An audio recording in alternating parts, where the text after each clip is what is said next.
The night was suffocatingly still, silence pressing heavier than sound. Jonathan Miller jolted awake to his phone buzzing on the nightstand, dread pooling in his stomach. A voicemail played automatically, a trembling voice whispering, "They know where you are," before cutting into static. His pulse thundered in his ears. Jonathan muttered, "That's not possible, no one should know." A piercing scream ripped the night, echoing beyond his apartment walls. He stumbled to the window, breath fogging the glass, scanning the empty street. Nothing moved, only shadows stretching. Beneath the street light lay a brass key etched with unreadable symbols, its surface gleaming unnaturally. Jonathan whispered, "What the hell is happening?" As a faint broken piano melody drifted through the night, each note clawing into his nerves. Jonathan tried to steady his breathing, each inhale shallow and ragged. He whispered, "This can't be real."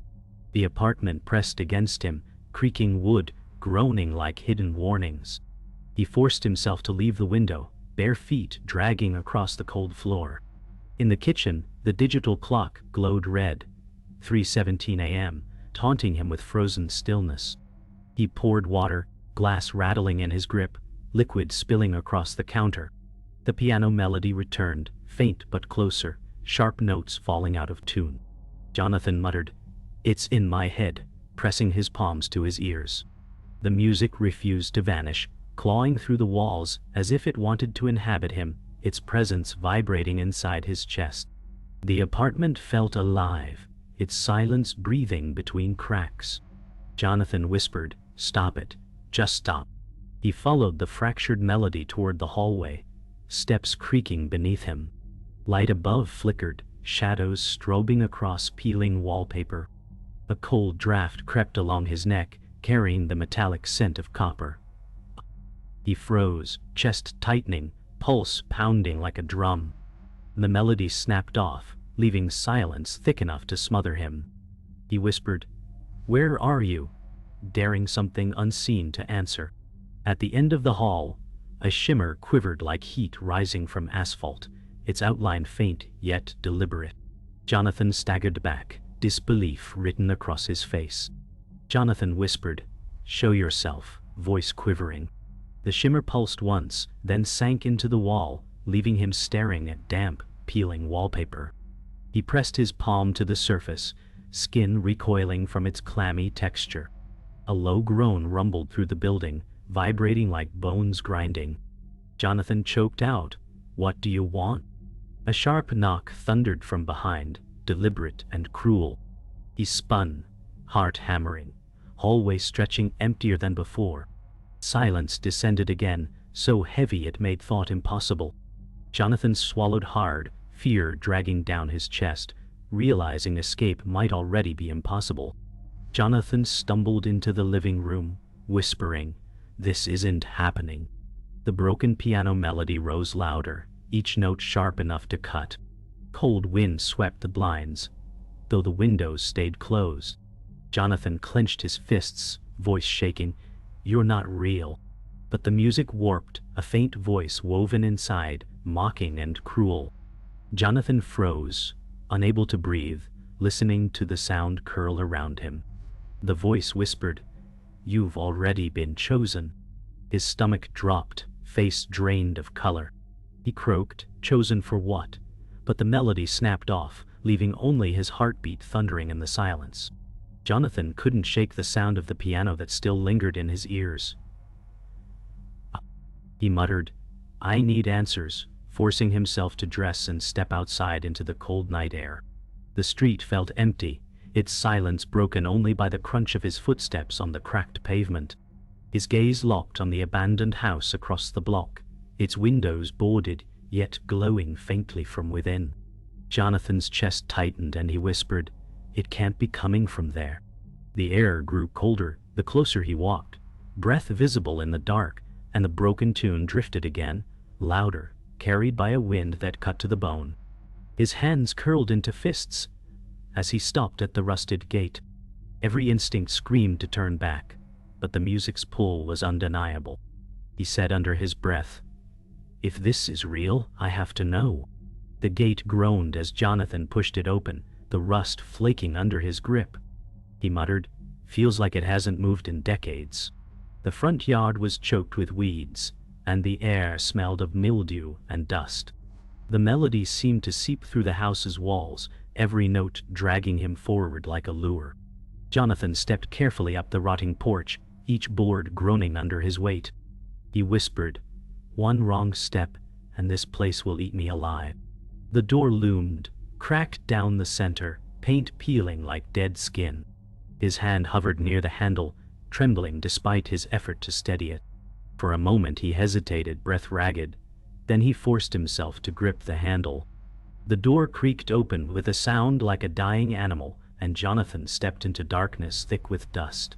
He whispered, "God, it smells like rot." The air was heavy, each breath clinging to his lungs. His flashlight beam cut across shattered furniture and peeling wallpaper, illuminating claw-like scratches carved into the walls. Jonathan froze, muttering, "Who did this?" The melody drifted from deeper inside. The broken piano notes distorted, echoing through the corridors. He moved slowly, boots crunching over broken glass scattered on the floor. His pulse climbed, echoing with each step, as though the house itself breathed with him. Jonathan whispered, "This place shouldn't still be standing." His flashlight revealed the collapsed ceiling above, beams sagging with rot. The melody grew sharper, no longer faint but echoing directly ahead, luring him down the narrow hallway. Each step sounded too loud, like the floor wanted to announce him. He whispered, "Why does it feel like I'm being watched?" A chill ran down his spine as his light caught a portrait on the wall, the painted eyes cracked yet staring directly at him. Jonathan turned sharply, but the hallway was empty. His breath quickened, panic creeping in as the piano's broken chords surged again, impossibly close. Jonathan's breath caught as he reached the end of the hallway. The melody swelled louder, pouring from a room to his left. He whispered, "This is it," gripping the flashlight tightly. His fingers shook as he pushed the door open. Inside, the room was empty, except for a broken piano covered in dust, its keys yellowed and chipped. Jonathan muttered, "You can't be real." Yet the piano played by itself, the cracked notes vibrating through the air. The sound froze him in place, his flashlight beam trembling across the instrument. Jonathan's voice cracked as he whispered, "Who's here?"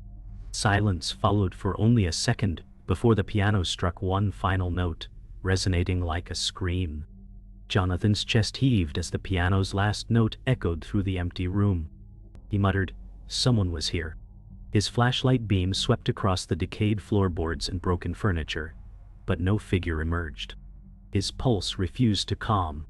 He whispered, "Why this house?" A sharp creak came from behind, and he spun, breath catching as the door slammed shut on its own. He tried the handle, but it held fast, wood groaning under his strength. He panted, "No way in hell." The piano let out a hollow chord, unplayed by hands, echoing like laughter. Jonathan stepped back, forcing himself to breathe through the fear strangling his chest. Jonathan leaned against the wall, trying to steady his breathing. He muttered, "If I can't get out, I'll find answers." His light caught a dusty bookshelf pressed against the far wall. The wood sagged with age, but among the warped spines sat a single leather journal, untouched by dust. Jonathan whispered, "What's this doing here?" He stepped closer, reaching out with trembling fingers. The air grew heavier, pressing against his chest, as though the book carried weight beyond its cover. He muttered, "This can't be just coincidence." He lifted it carefully, its leather creaking pages faintly smelling of smoke. Jonathan opened the journal, his voice low as he read aloud. "The music warns us, not of death, but of the one who follows." His throat tightened as he flipped pages filled with symbols, matching those on the brass key. He whispered, "It's all connected." A faint noise made him turn. A woman's shadow appeared in the corner, flickering as though cut from the dark itself. Jonathan whispered, "Who's there?" The figure stepped forward, an older woman, pale, dressed in torn night clothes, eyes hollow yet fixed on him. Jonathan stumbled back, heart pounding. She whispered, "You shouldn't have come." Jonathan whispered, "You're real." The woman shook her head slowly, her voice trembling. "I'm what's left." She raised a pale hand, pointing toward the journal in Jonathan's grip. He whispered, "What does this mean?" Her hollow gaze deepened as she said, "The music is a warning. It begins when they return." Jonathan's body stiffened, his heart slamming against his ribs. He asked, "Who returns?" The woman's face twisted in sorrow before she dissolved into dust, vanishing into the dark. Jonathan staggered forward, shouting, "Wait!" but only silence remained. The journal felt heavier in his hands. Jonathan whispered, "This is impossible." He opened the journal again, pages crumbling under his fingers. A crude drawing showed the same abandoned house, with lines of musical notes scrawled around it. He muttered, "It's been happening for years." The notes twisted into words scrawled beneath. "The melody is the lock. The chosen will open the door." Jonathan's stomach dropped as he whispered, "I'm the chosen." A sudden gust swept through, slamming the journal shut. His flashlight flickered violently before steadying. Jonathan's voice cracked. "What door?" The silence that followed felt final, heavy, as though the house itself was waiting. Jonathan staggered back from the journal, his pulse unrelenting. He whispered, "Chosen for what?" The silence pressed so heavily, it felt alive. Then came a knock, sharp and deliberate, from the front door. Jonathan froze, whispering, "No one should be here." He crept toward the hallway, each step loud against the warped floorboards. The melody swelled again, rising and falling like breath, until it cut off suddenly as if silenced by the knock itself. Jonathan gripped his flashlight and muttered, "This is a trap." His hand trembled as he reached for the door, afraid of what waited on the other side. The door creaked open, revealing a tall man framed by fog. His voice was calm, deliberate. "You shouldn't be inside."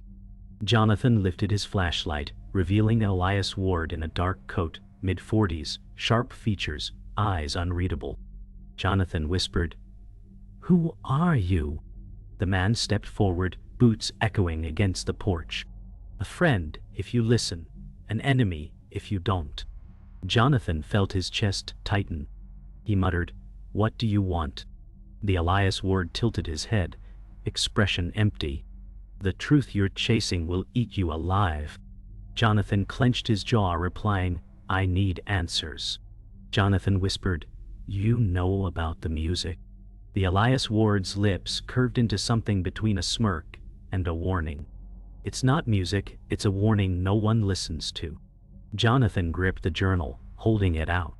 "Then explain this." The Elias Ward's eyes flicked to the book and hardened. "That's not yours to carry." Jonathan felt anger boiling under his fear. "Then, whose is it?" The Elias Ward's gaze locked on him, unwavering. "It belonged to the last chosen, and he never made it out alive." Jonathan's stomach sank, words catching in his throat. He whispered, "Then why me?" Jonathan took a step back, whispering, "If this place kills everyone, why let me in?" The Elias Ward's expression flickered with something close to pity. "Because you opened the door yourself, the melody calls to those who can hear it." Jonathan clenched his fists, muttering, "I didn't ask for this." The Elias Ward replied flatly, "No one ever does." Jonathan's light trembled as he aimed it at the man. "Why help me then?" The Elias Ward's face hardened. "Because if you fail, the rest of us pay the price." Jonathan's throat tightened as the air grew colder, the piano beginning again upstairs. Jonathan whispered, "What's waiting in this house?" The Elias Ward turned his head toward the staircase, his voice low. "Something older than you can imagine." Jonathan's hands shook as the melody swelled again, rattling the floorboards. He muttered, "You're not telling me everything." The Elias Ward's cold stare pinned him. "You're right." Jonathan's anger finally broke through his fear. "Then why keep me alive?" The Elias Ward stepped closer, his voice sharp. "Because you're the only one the house listens to." Jonathan's blood ran cold as the piano thundered louder above, each note shaking the walls like a warning drum. Jonathan's heartbeat thundered as the piano melody grew so loud it shook dust from the rafters.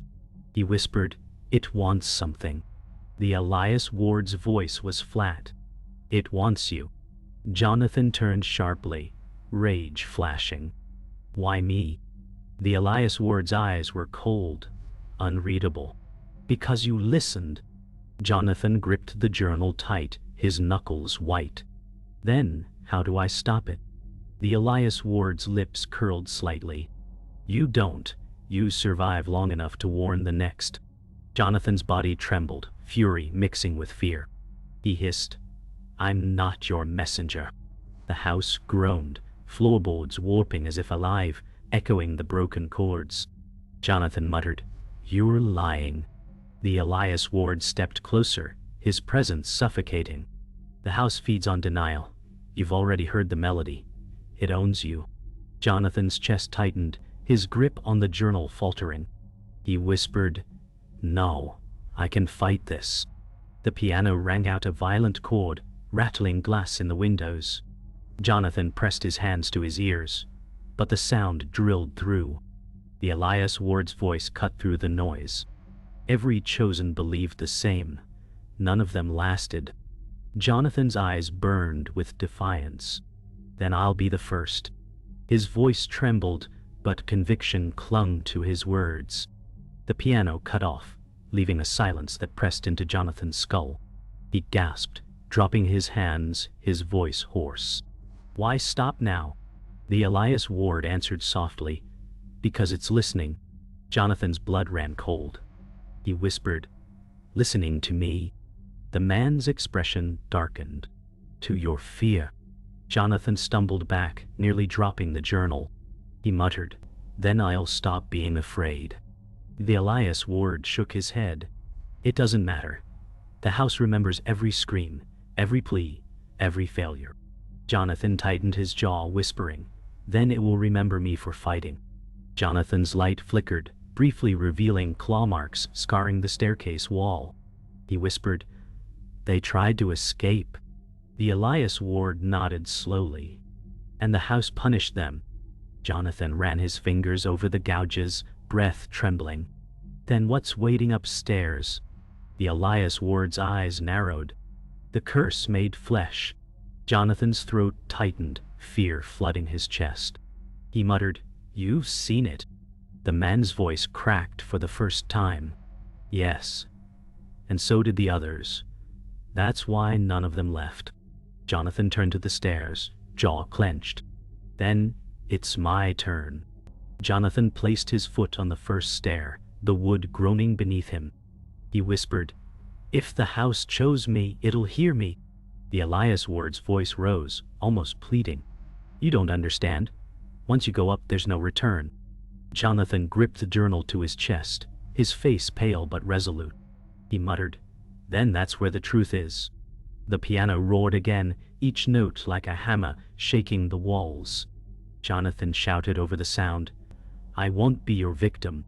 His words echoed, swallowed by the darkness above. The Elias Ward's eyes narrowed, shadows wrapping him like a warning. Jonathan's boots groaned against the stairs, the air growing colder with every step. He whispered, "You can't scare me." The piano thundered from above, each note vibrating through the wood like heartbeats. Behind him, the Elias Ward's voice cut sharply. "You still think this is about you?" "It never was." Jonathan froze, clutching the journal tighter. He muttered, "Then why me?" The house groaned, beams creaking as dust rained down. The Elias Ward replied, "Because you're the vessel."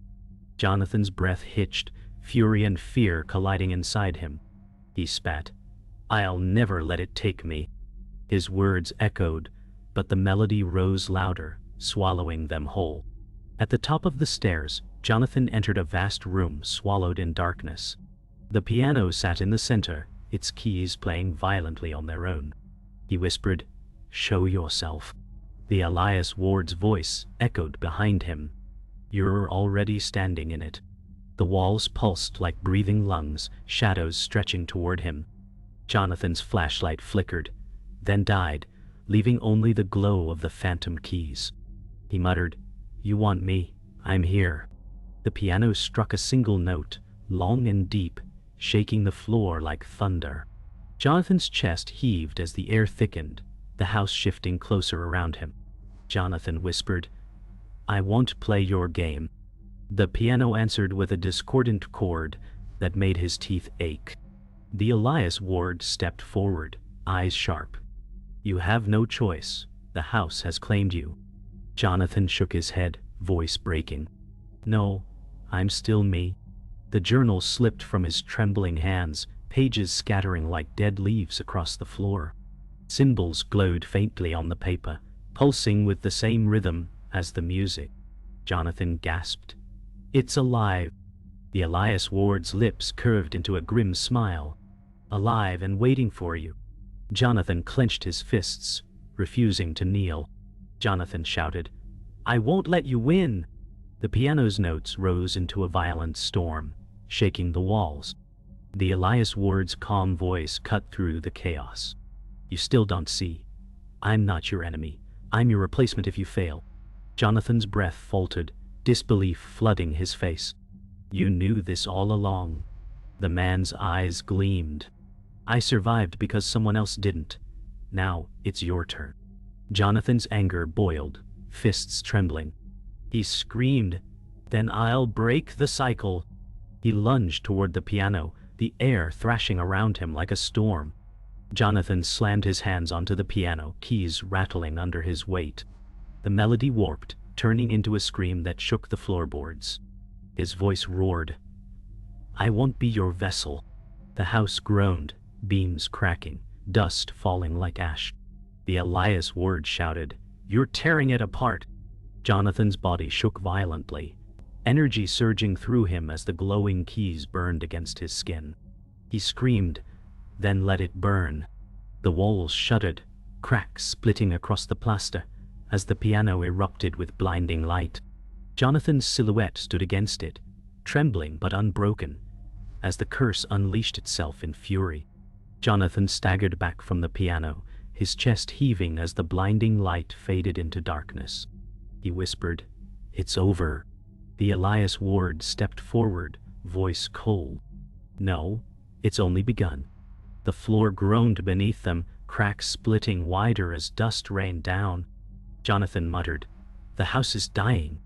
The Elias Ward's eyes burned with grim certainty. "Or being reborn." Jonathan's stomach dropped, the journal glowing faintly where it lay on the floor. He muttered, "It's not finished." His voice trembled, caught between relief and terror. The piano sat cracked and smoldering, keys shattered like broken teeth. Jonathan whispered, "I destroyed it." The Elias Ward shook his head. "You only woke it." Jonathan turned sharply, rage burning. "Then, what was the point?" The man's face was grim. "To prove you could survive." Jonathan's fists clenched, voice breaking. "I don't want survival, I want it to end." The Elias Ward's lips curved into a faint smile. "Then you already failed." Jonathan's chest ached, fury colliding with despair as the house's silence grew heavier, pressing against his ears like a living weight. Jonathan bent down, grabbing the journal from the floor, its pages glowing faintly. He whispered, "This is the key." The Elias Ward's voice was sharp. "Burn it, and the melody will remain. Keep it, and the melody follows you." Jonathan's eyes widened, realizing the trap. He muttered, "So there's no winning."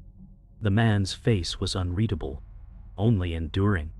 Jonathan clutched the book to his chest, his body trembling. He whispered, "Then I'll endure."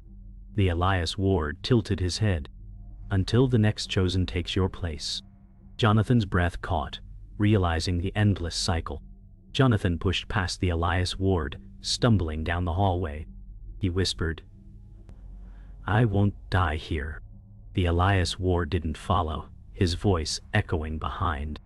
"The melody will find you wherever you go." Jonathan's chest tightened as he reached the front door, light from the street faintly breaking through.